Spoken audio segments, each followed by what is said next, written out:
사도신경으로 우리의 신앙을 고백하며 2024년 1월 5일 금요일 새해맞이 축복기도회 시작하도록 하겠습니다.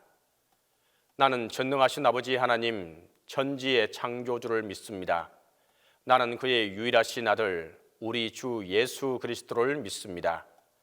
그는 성령으로 잉태되어 동정녀 마리아에게서 나시고 본디오 빌라도에게 고난을 받아 십자가에 못 박혀 죽으시고 장사된 지 사흘 만에 죽은 자 가운데서 다시 살아나셨으며 하늘에 오르시어 전능하신 아버지 하나님 우편에 앉아 계시다가 거기로부터 살아있는 자와 죽은 자를 심판하러 오십니다. 나는 성령을 믿으며 거룩한 공교회와 성도의 교제와 죄를 용서받는 것과 몸의 부활과 영생을 믿습니다.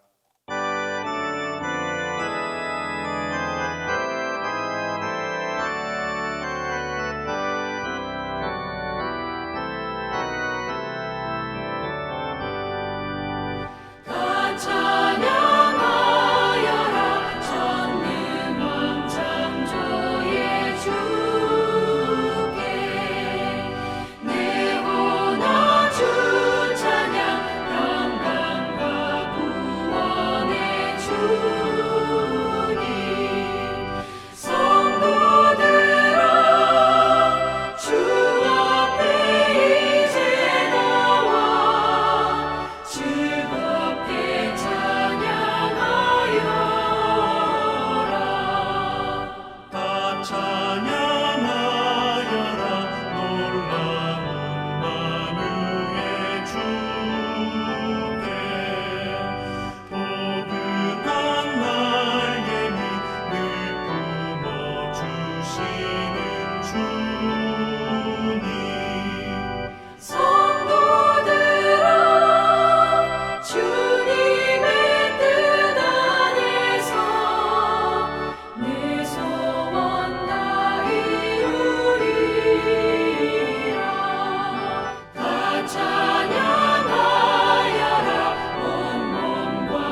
기도에 시연해 주신 하나님의 말씀은 여호수아 4장 19절에서 24절입니다. 구약성경 여호수아 4장 19절에서 24절입니다. 첫째 달 10일에 백성이 요단에서 올라와 여리고 동쪽 경계 길갈에 진침해 여호수아가 요단에서 건너온 그 12도를 길갈에 세우고 이스라엘 자손들에게 말하여 이르되 후일에 너희의 자손들이 그들의 아버지에게 묻기를 이 돌들은 무슨 뜻이니까 하거든 너희는 너희의 자손들에게 알게 하여 이르기를 이스라엘이 마른 땅을 밟고 이 요단을 건넜음이라. 너희의 하나님 여호와께서 요단물을 너희 앞에서 마르게 하사 너희를 건너게 하신 것이 너희의 하나님 여호와께서 우리 앞에 홍해를 말리시고 우리를 건너게 하심과 같았나니 이는 땅의 모든 백성에게 여호와의 손이 강하신 것을 알게 하며 너희가 너희의 하나님 여호와를 항상 경외하게 하려 하심이라 하라.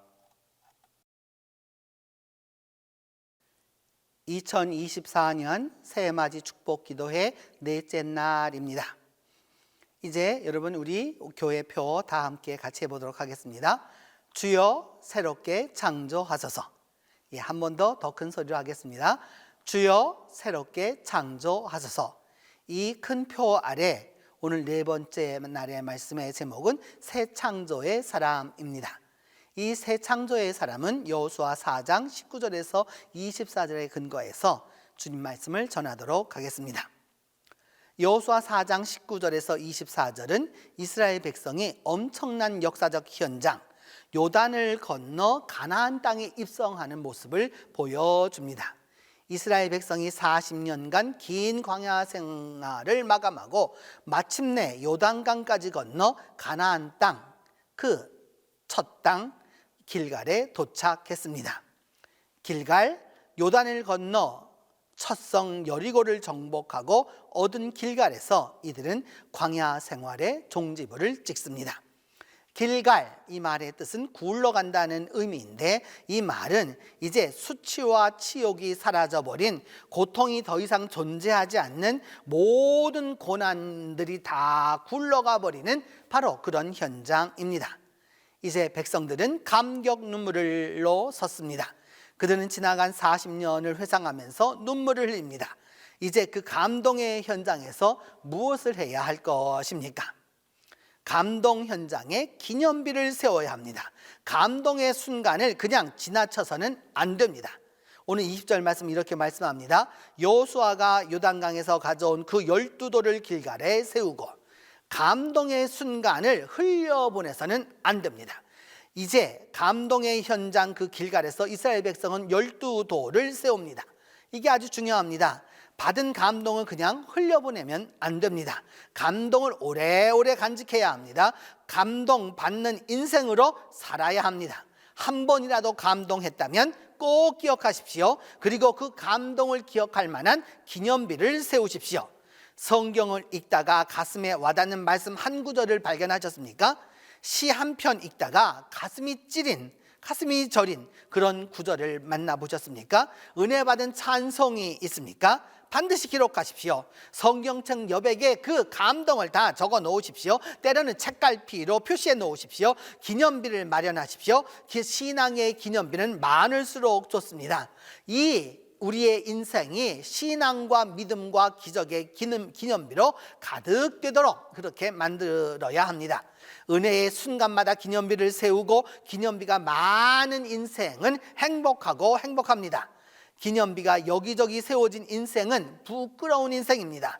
뜨거운 감동의 눈물을 다 흘려보냈다면 그들은 정녕 행복한 사람이 아닙니다. 뜨거운 눈물을 흘렸을 바로 그 순간을 기록하고 만들어서 기억해야 하는 것입니다.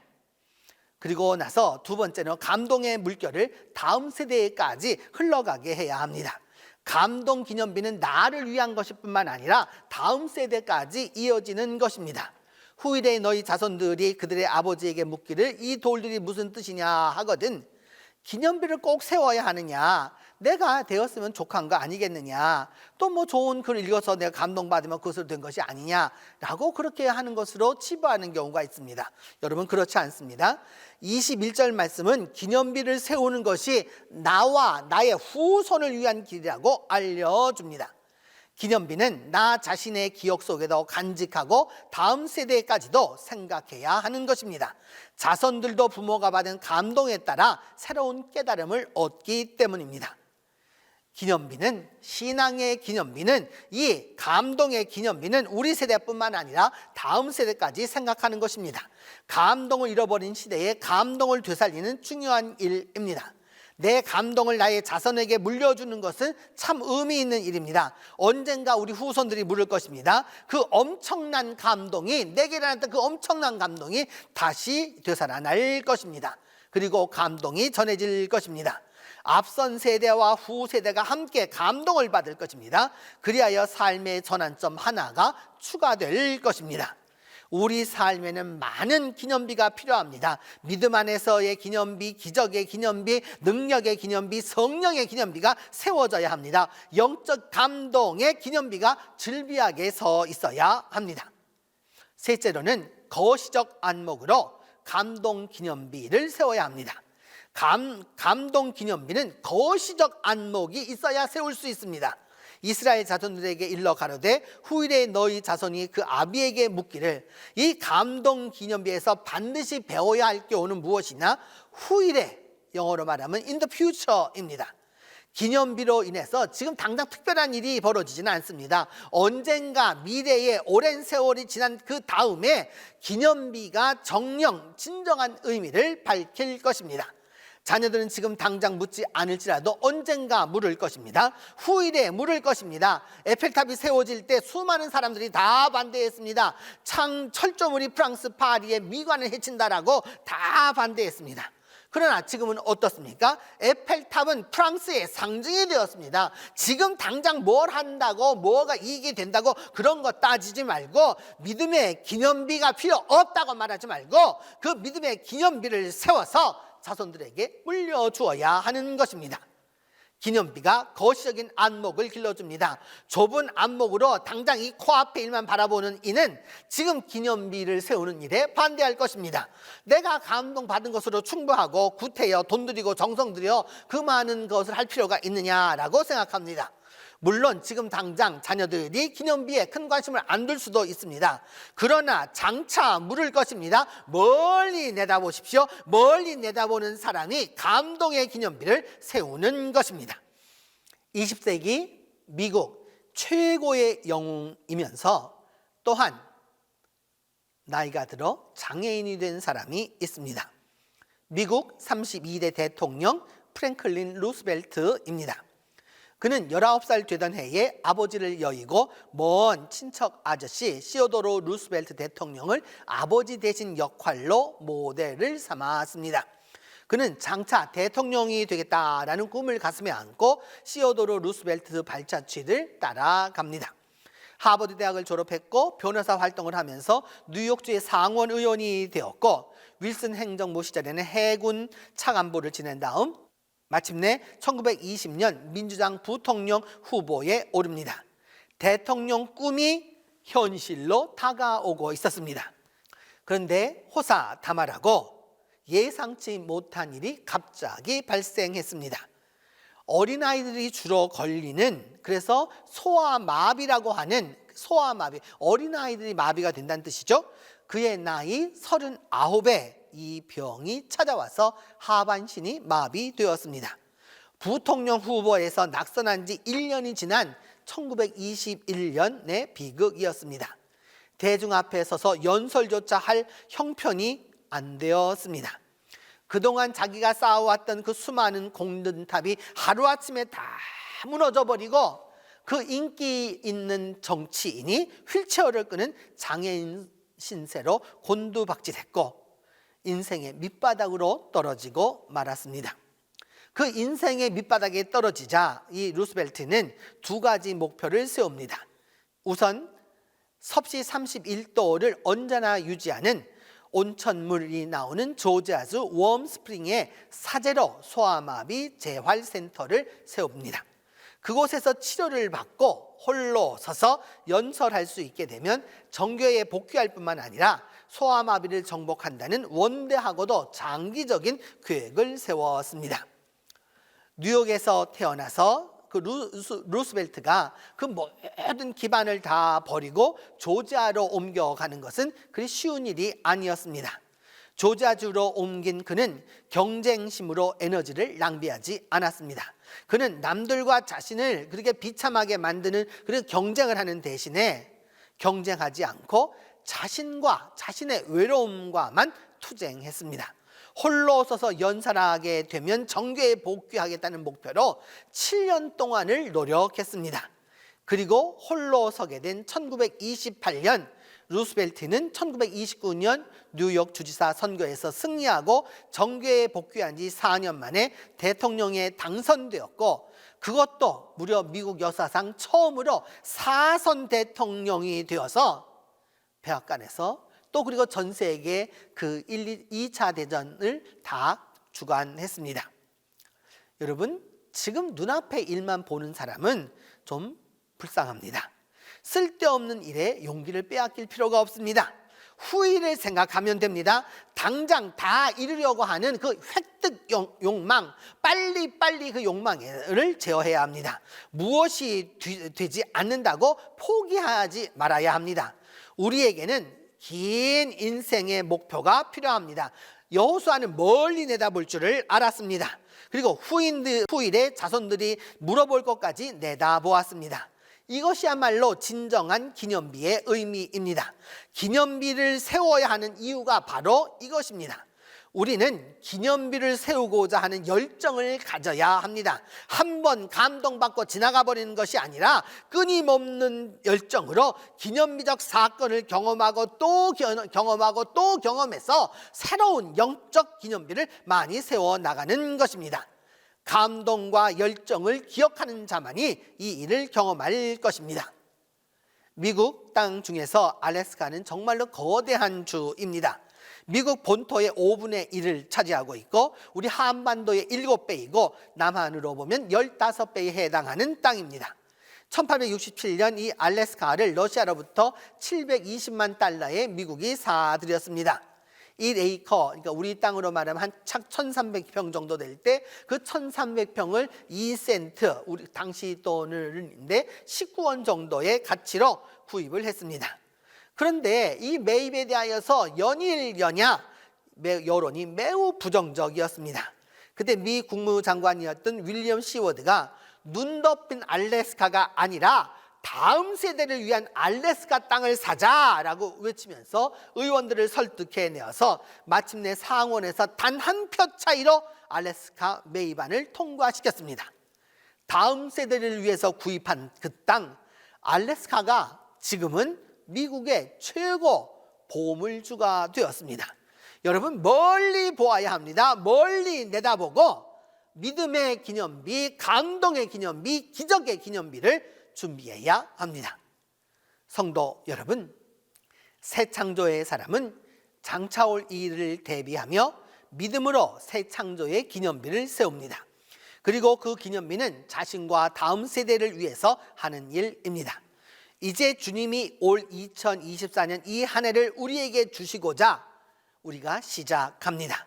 그러면 이제 그 일을 시작하면서 감동의 단계로 나아가야 합니다. 그리고 그 감동의 단계를 기념비로 세우는 것입니다.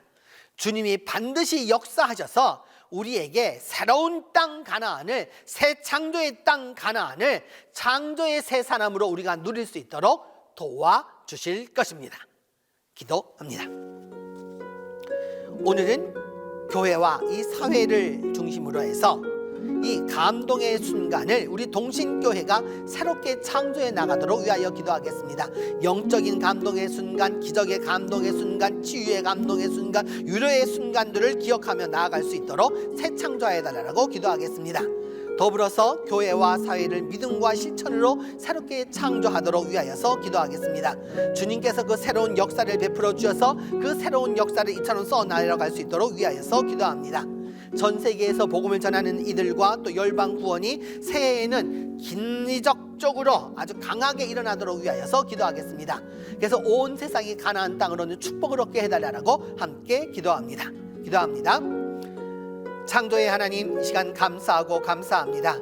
우리가 요단강을 건널 수 있는 비전과 소망을 허락하여 주시고 요단강을 건넌 후에 그 감동적 순간을, 그 영적인 순간을, 기적 순간을 기억할 수 있도록 기념비를 세울 수 있는 마음을 주셔서 감사합니다. 하나님, 우리 동신교회를 새롭게 창조하여 주셔서 영적인 기념비가 각 사람들에게 가득하도록 도와주시옵소서. 교회와 사회를 믿음과 실천으로 새롭게 창조하여 주셔서 우리가 교회와 사회가 함께하는 감동의 순간들이 많아지도록 주께서 축복하여 주시고 축복하여 주옵소서. 오늘도 전 세계에서 복음을 선교하며 올해에도 선교의 복음을 가지고 열방을 구원하고자 하는 이들에게 주님께서 강하게 일어나셔서 함께하여 주시고 새 창조의 역사를 이루어갈 수 있도록 도와주옵소서. 2024년도는 우리에게 감동의 순간이 많게 하여 주시고 기적의 순간이 많게 하여 주시고 영적인 순간이 많게 하여 주시고 모두가 합력하여 선을 이루는 순간이 많아지게 하여 주시고 새 창조의 순간이 많아지도록 주께서 축복하여 주시옵소서. 그리하여서 올해 연사 내내 주님 새해초부터 새해말까지 새 창조의 역사로 함께하여 주옵소서. 이제는 주님께서 가르쳐준 기도로 오늘 기도회를 마치도록 합니다.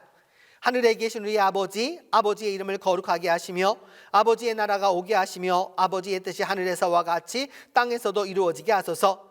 오늘 우리에게 일용할 양식을 주시고 우리가 우리에게 잘못한 사람을 용서하여 준 것 같이 우리 죄를 용서하여 주시고 우리를 시험에 빠지지 않게 하시고 악에서 구하소서. 나라와 권능과 영광이 영원히 아버지의 것입니다.